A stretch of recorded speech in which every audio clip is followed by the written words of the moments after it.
What's going on, YouTube? Well, we knew from yesterday, I mentioned it, but we knew the port strikes were coming.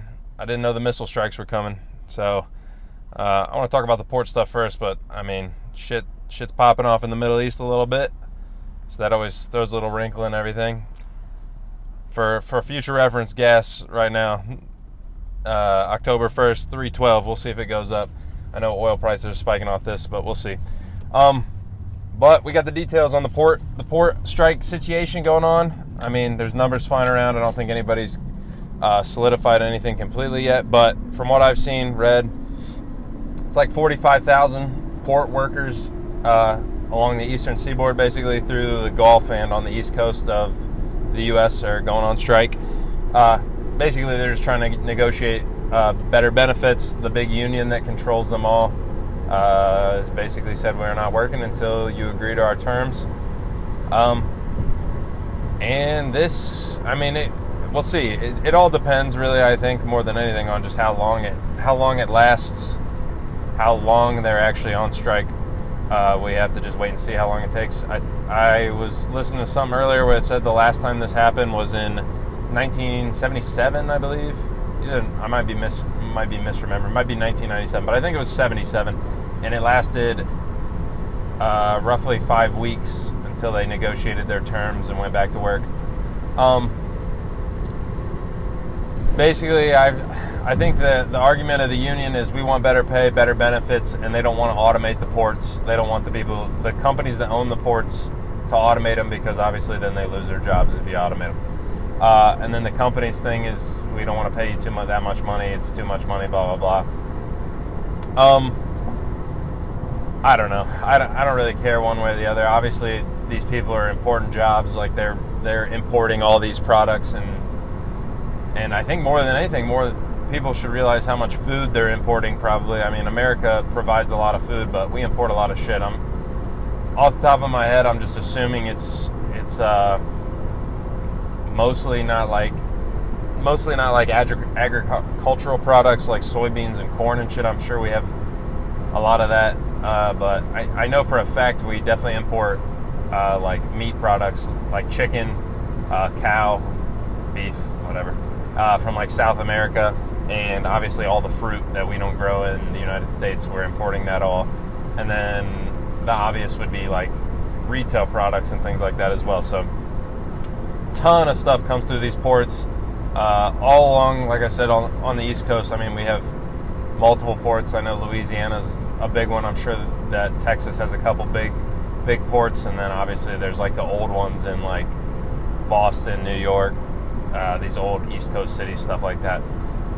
So it's going to be interesting to see what the impact is. I've seen numbers anywhere from like the conservative one is like cost the United States economy in general, like our GDP, $1 billion a day that they're on strike. So every day they're not working, there goes $1 billion off the GDP.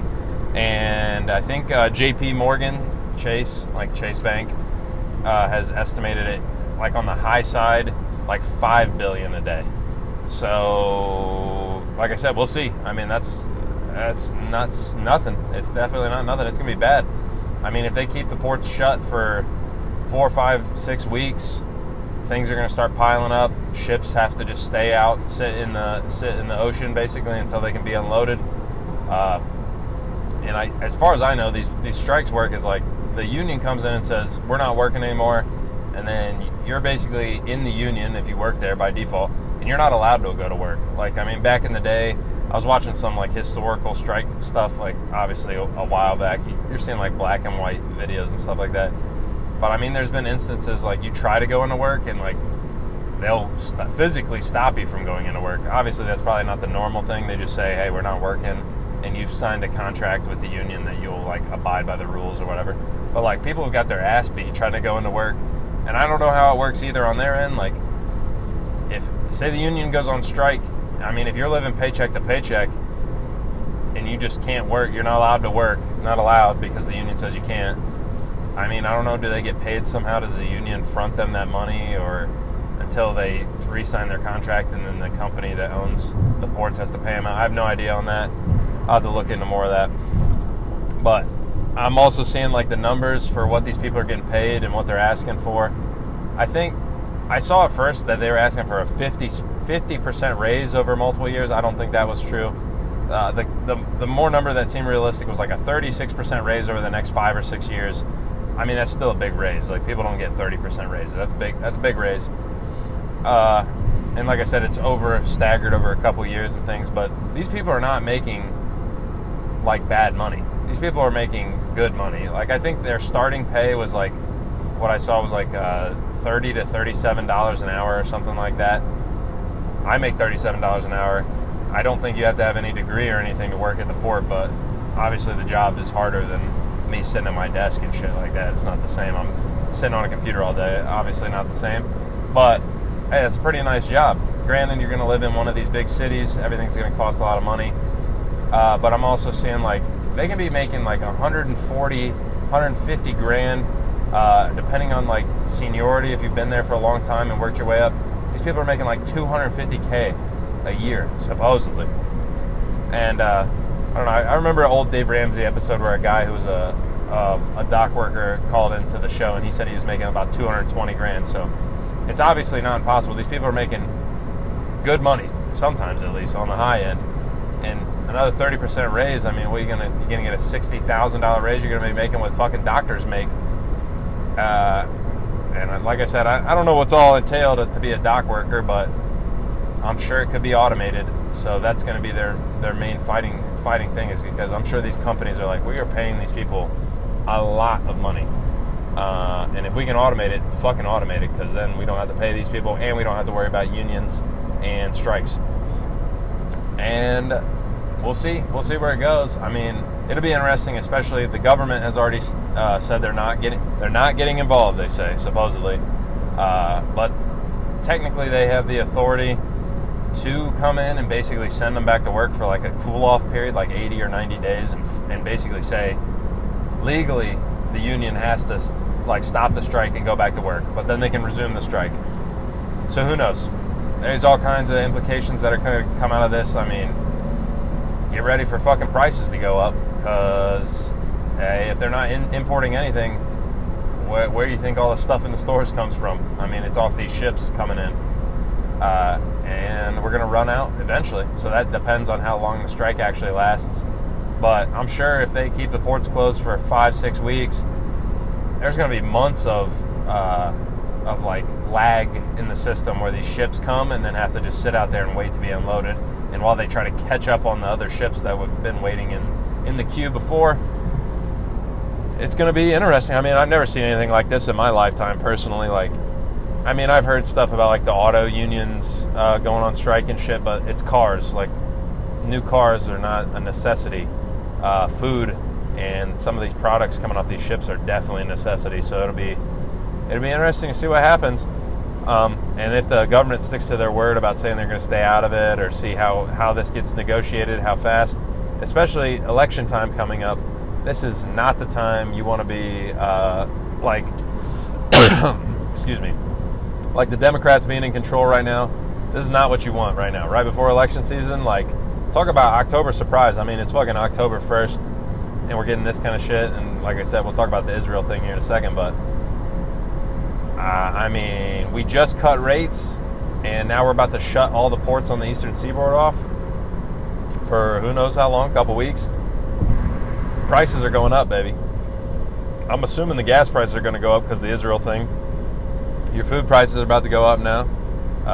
Holidays are rolling around. Election time. The economy's already on shaky footing. In my opinion, it's already kind of in the gutter. We're just lying to ourselves about how good it is, whatever. And then now we have this. So $5 billion a day, possibly.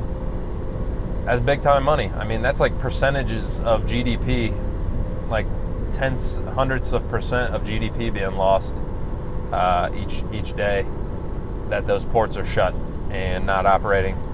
So, I mean, that's pretty wild. It'll be interesting to see how things shake out, what it's going to cost us. I don't know. My question to anybody watching this is, how fast do you think it'll impact us? I say it's like 2 weeks. You'll probably start seeing like the fruit and the produce. I'm in Ohio, so I mean, everything we get is pretty much coming in from East Coast, I'm assuming. I mean, maybe some stuff from China comes in LA and then moves across the country on like rail, but that's not food.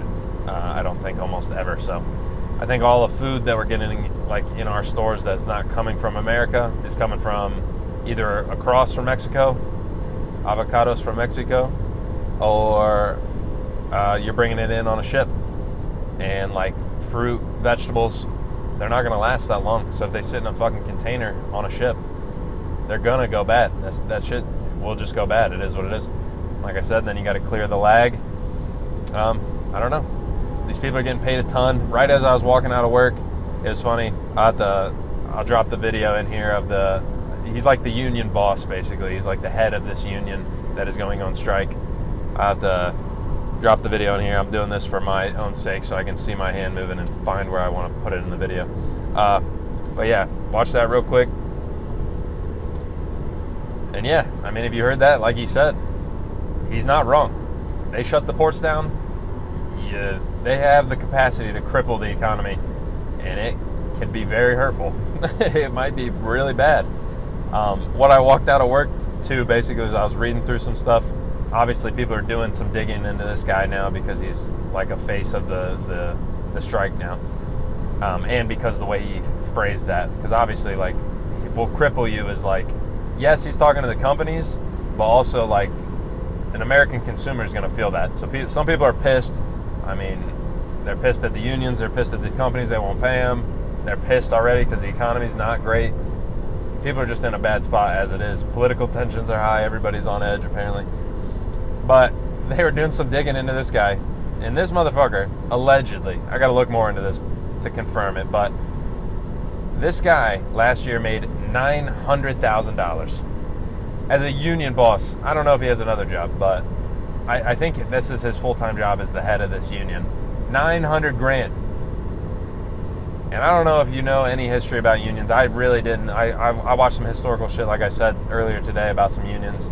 They've had some sketchy beginnings, some mob tie shit. Like, there's obviously positives of unions. I'm not shitting on unions in general, but you can't deny this kind of stuff. Back in the day, like, there was obviously some weird criminal ties. My personal opinion on unions, I don't really know or care. I've never worked in a union, so I don't know. Take it with a grain of salt. Supposedly he owns a yacht, and he's making 900 grand a year being the boss of a union, which I don't know about you, but that can't be that hard. And it can't be harder than the dudes who are actually working in the port.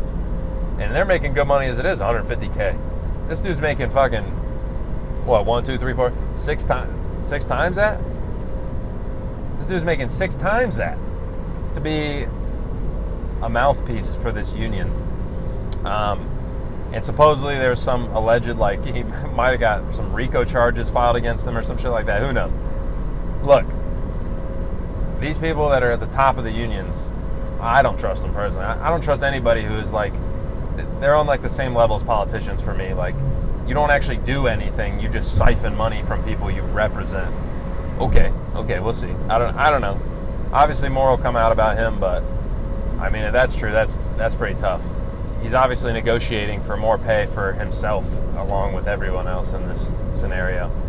I don't know. You tell me. $900K to be the head of the union. I mean, I feel like the same people that like are really supportive of unions, like left-wing people really like support unions for the most part, are the same people like nobody should be a billionaire or make multiple hundreds of millions of dollars. This dude's making like $1 million a year to be the union rep, union boss guy. I don't know. Sounds wild to me. You guys have to let me know. And then the other side of this coin, like I said, we got some missiles flying over in the Middle East. Iran attacked Israel today, which is their nighttime. It's like, I think it's like 11 or 12 o'clock right now, their time over there in the Middle East. But at like 7 or 8 o'clock, they started launching missiles. I don't know really what to say about it besides like unstable, unpredictable. Stock market doesn't like it. Stock market's down. Bitcoin's tanking right now because of this. Like I said, oil prices are up. Like the futures on the oil commodities are all up. So get ready for your gas prices to go up. Israel is basically saying like this is crazy. Why are they doing this? And Iran's like, this is payback type deal for the Hezbollah stuff, the pagers and all that. We talked about that yesterday a little bit. And there was like before the missile thing, there was like a terrorist attack, or during the missile thing, there was like a terrorist attack where two gunmen basically killed a bunch of Israelis just in the street. And then they launched a bunch of missiles. And as far as I know, I don't think anyone's died from the missile strikes as of right now. But obviously there's some damage and stuff. And every time I hear shit about missiles flying back and forth in the Middle East, I just see the meme where it's like, it shows Israel's Iron Dome intercepting all these missiles and like a terrorist group basically firing all these missiles off. And it just shows U.S. taxpayer money on both, a picture of both sides. Go, buddy. This guy doesn't know what flashing your bright side means. So, yeah, it's just money flying back and forth. What'll come out of it, who knows? It's not going to get better, it doesn't sound like. It sounds like it's just escalating, which is not good for anything I care about, basically. Like, obviously, I'm not really involved. You watching this video, you're probably not really involved in that kind of thing, but, like, it doesn't impact you directly, I would hope. Hopefully. But it will impact you economically because, like I've said in the past, I mean, basically stock market, the economy in general wants stability and predictability, and war is not good for that. People launching missiles back and forth, not good for that. And I don't think Israel's just going to let that one slide, so here we go.